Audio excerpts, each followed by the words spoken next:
Welcome to my students. আজকে যে made of আর মেড ফ্রম দুটো খুব কনফিউশন হয় আমাদের। মেড অফ বসবে না মেড ফ্রম বসবে। অনেক জায়গায় মেড অফ থাকে, মেড ফ্রম থাকে, তা কোনটা ঠিক? মেড অফ আর মেড ফ্রম মানে দুটোর মানেই কিন্তু তৈরি করা, বানানো বা তৈরি করা। ঠিক আছে, তাহলে মেড অফ বসাবো না মেড ফ্রম বসাবো, খুব কনফিউশন। কিন্তু চলুন আজকে আমি ক্লিয়ার করে দিচ্ছি। খুব সহজ এবং শর্টকাট টেকনিক, কিছু গ্রামাটিক্যালি এক্সপ্লেনেশনও আছে এবং শর্টকাটে যে আপনারা পট করে বুঝে নেবেন সেটার উপায়ও আমার কাছে আছে। দুটোই শিখিয়ে দিচ্ছি। যদি গ্রামাটিক্যালি এক্সপ্লেনেশন জানতে চান তাহলে দেখেন লিখেছি যে মেড অফটা কখন বসে। আমরা মেড অফটাকে নিয়ে আলোচনা করি আগে। মেড অফ কখন বসবো? Made of is used when we say about the basic material or qualities which remains unchanged. তাহলে এটার মিনিংটা আমি ভালো করে বলে দেই যে মেড অফটা কখন ব্যবহার করব? যখন আমরা কোনো কিছু বেসিক মেটেরিয়াল বা কোয়ালিটি ইজ দিয়ে যদি কোনো কিছু তৈরি হয় বা বানানো হয়, হুইচ রিমেন্স আনচেঞ্জড, যেটা কিন্তু আনচেঞ্জড থাকবে, মানে অপরিবর্তিত, পরিবর্তন হবে না। ঠিক আছে? অর্থাৎ এটা গ্রামাটিক্যাল এক্সপ্লেনেশন গেল। ঠিক আছে? যেমন এক্সাম্পলের মাধ্যমে আমি বুঝাই, যে এটা সংজ্ঞা দিয়ে বোঝালাম। The bags are made of leather. এই ব্যাগগুলি লেদারের তৈরি, চামড়ার তৈরি। দেখুন এখানে যে এখানে যে লেদারটা আছে, যে উপাদানটা, এটা দিয়ে যে ব্যাগটা তৈরি আছে সেটা কিন্তু আমরা দেখতে পাই, দৃশ্যমান, এবং এটা কিন্তু আনচেঞ্জড। আমরা লেদার দিয়ে যদি এই ব্যাগগুলি তৈরি হয়েছে লেদার দিয়ে, তাহলে লেদারটা আমরা দেখতে পাবো চোখে কিন্তু, এবং আমরা দৃশ্যমান, এবং সেটা অপরিবর্তিত, চেঞ্জ হবে না। সেটা লেদার দিয়েই আমরা দেখতে পাবো যে একদম স্পষ্ট এটা লেদারের তৈরি। সেটার ক্ষেত্রে আমরা মেড অফ ব্যবহার করব। যদি দৃশ্যমান বা সেই উপাদানটা, যে উপাদান দিয়ে তৈরি, সেই উপাদানটা যদি আমরা চোখে দেখতে পাই, তাহলে আমরা মেড অফ বসিয়ে দেবো সেখানে। ঠিক আছে? বেশি ডিটেলসে জটিলতা ভাবলে না, দৃশ্যমান হলে পরেই সেখানে আমরা অফ বসিয়ে দেবো। ঠিক আছে? Made of. তাহলে লেদারটা আরও এক্সাম্পল দেখি। দিদি, the chair is made of wood.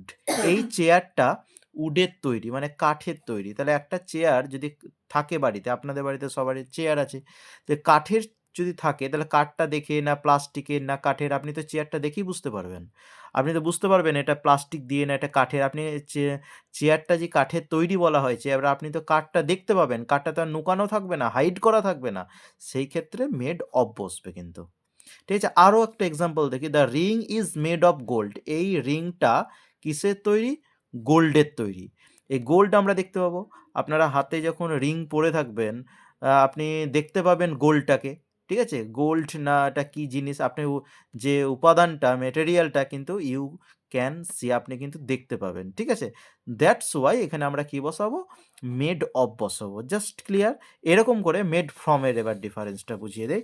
Made from ডেফিনেশনটা প্রায় একই, একটু আলাদা। মেড ফ্রম কোথায় হয়? Made from is used when we say about the basic material or qualities which আন্ডারগোজ A change or transforms from its original form. ঠিক আছে? Original যে ফর্মটা থাকে সেটা থেকে কিন্তু পরিবর্তন এবার হয়ে যায়।